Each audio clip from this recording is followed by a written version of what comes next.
This week in the Regency, it's fashions for November. And I've gone straight to La Belle Assemblée this time because it has some extra bits that I want to share with you that aren't in the newspapers of the day. Our first dress for November, remembering that things are getting a bit chilly, is an English carriage costume. A round dress of Indian muslin, so still quite light fabrics. Under that, so that on the inside, when you take your pelisse off, you're still dressed quite lightly. So that implies that your family can afford to heat the room or rooms for you, like my beautiful bedroom that I'm sitting in. A round dress of Indian muslin under a pink pelisse of figured gros de Naples. Let's have a little look at that. And we see a couple of things. This is a very short description, so I'm going to elaborate. We are still with the big hems, as we've been seeing over the past few months. In this case, we're talking about lace of the dress showing underneath the hem of the pelisse, which looks plain, doesn't it? And yet trimmed with the breast part of the beautiful fur of the American grey squirrel.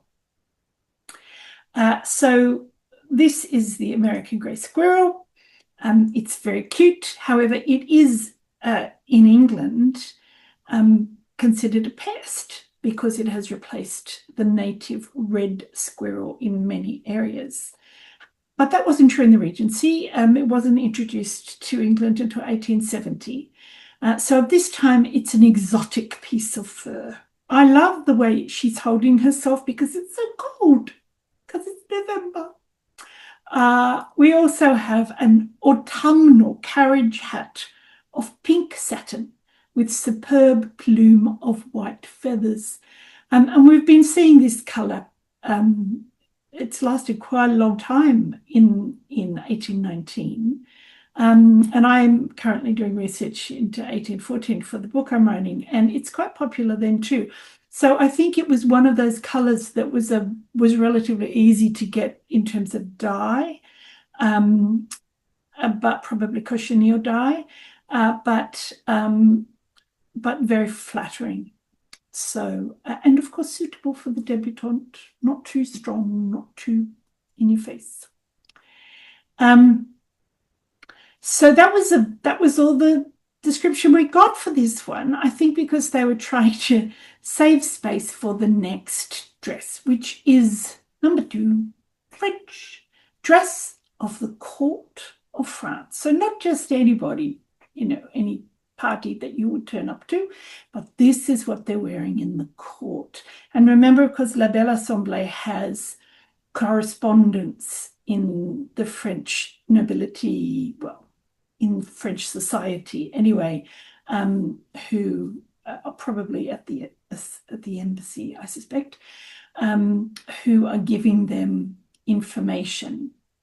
And by 1819, of course, French and the English were not enemies anymore, so it was quite okay to dress like a French woman.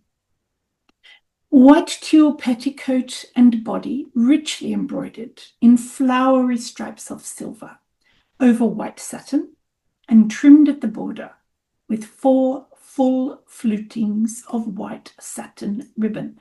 So we're looking again at the hem. The hem is very big. Mantua train.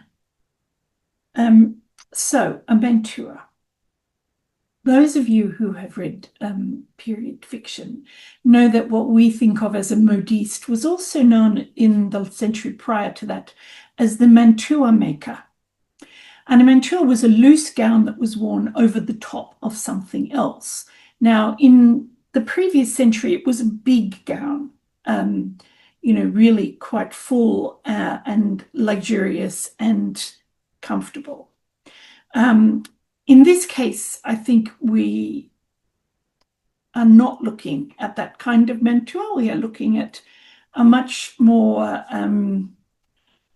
reduced version of it, I guess. The original mantua would have pretty much covered all of you with big sleeves and a big kind of piece coming over the bust. But it has been reduced here to a train, effectively. And the only reason you can maybe call it a mantua is because there's quite a lot of fabric in that train and it covers over something else. So a mantua train of goldren apples of bright jonquil color, ornamented with damask roses, white roses, and golden ears of corn. So we're still in the autumn harvest season. The hair dressed full and encircled by 2 wreaths of damask and white roses, with ears of corn. Court lappets of very fine, broad Brussels lace. White kid gloves with glove tops of puffed satin ribbon. Now I've skipped a bit there because I want to come back to it. Ruby necklace, earrings, and cestus clasp. Well, that surprised me. I went back and looked. A cestus is something that Roman gladiators used to wear around their wrist to strengthen. It's made of woven leather. So I went back and had a look, and I couldn't see anything on her arms. But then I realized it was a cestus clasp. And I think they're talking about those 2 rubies in the middle of the waistband. That's a clasp. And I guess, as with the mantua, they're kind of taking the meaning of cestus and stretching it as far as you can take it, meaning something that clasps around something else, in this case, the waist. So that's our fashions for November. And I thought I would just have a little look at the other notes on fashions for the month.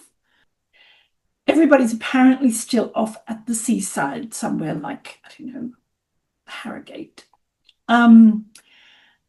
But they're expected to come back. Parliament being expected to sit somewhat earlier than usual.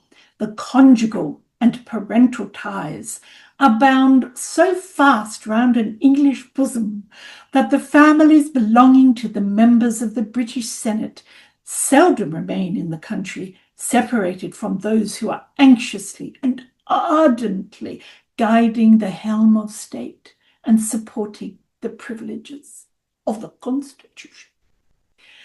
So the British Senate is, of course, the House of Lords. And when people talk about what's the season is parliamentary season. It's when Parliament is sitting, and everybody comes to London because the head of the household, the peer of the household, is going to be sitting in the House of Lords. Now, some people never did. They never took their seat, particularly those in the far north or in Scotland. Scottish, it's a bit complicated. Scottish peers were elected by other Scottish peers. They had a certain number they were allowed to send. So the others didn't go. But usually the kind of mid to south of the country, the peers turned up. Quite often the north did too, if there was an important bill about to happen. And their families came with them. And there they were, sitting around in London. And that was when the marriage mart starts to take place, because the eligibles are all in town. So I just love that description of the season, that families belonging to the members of the British Senate, seldom remains separated. I love it. I love that whole concept that that's what's actually going on. But it is, whether they're there to support the head of their household or whether they're there to have a good time, go to parties, I will leave you to judge. Another interesting thing, you remember a few months ago, the Prince Regent held a fancy ball, meaning a fancy dress ball. And we hear now that fancy balls have now become as much the rage in England as in the capital of the Emerald Isle. So presumably they're very popular in Ireland. Fancy dresses are eagerly sought after, and when thus attired, Britannia's daughters show themselves inferior to none in harmony or form. This is actually a big ad for Mrs. Gill. You know, La Belle Assemblée typically features Mrs. Gill's dresses in 1819. And I thought, okay, well, what kind? She's clearly got some left over from the fancy dress ball and she wants to push them off. And so we have the dress of a young sultana, the fancy French dress of a romantic lady, which by the description looks like something, you know, in vampire movies when the Victorian maiden is in all the white. It's like that. Dress of a young South American Indian, which from the description is nothing like anybody in South America would ever wear, except it has particular feathers on it from a bird there. Spanish fancy dress, again, not like anything. And dress of a young sultana, and I love sultana. I mean, that is the correct term. That's the sultan's wife. This is sultana. And the grape was named after her, not the other way around. That was, you know, it's all about silk and satin and turbans. So these were the things that if you were a young lady going to a fancy ball in 1819, you might have to choose from at Mrs. Gill's modiste. That's Fashions for November. I'm Elizabeth Leyden. Love it if you would subscribe. And I'll see you next week in the Regency.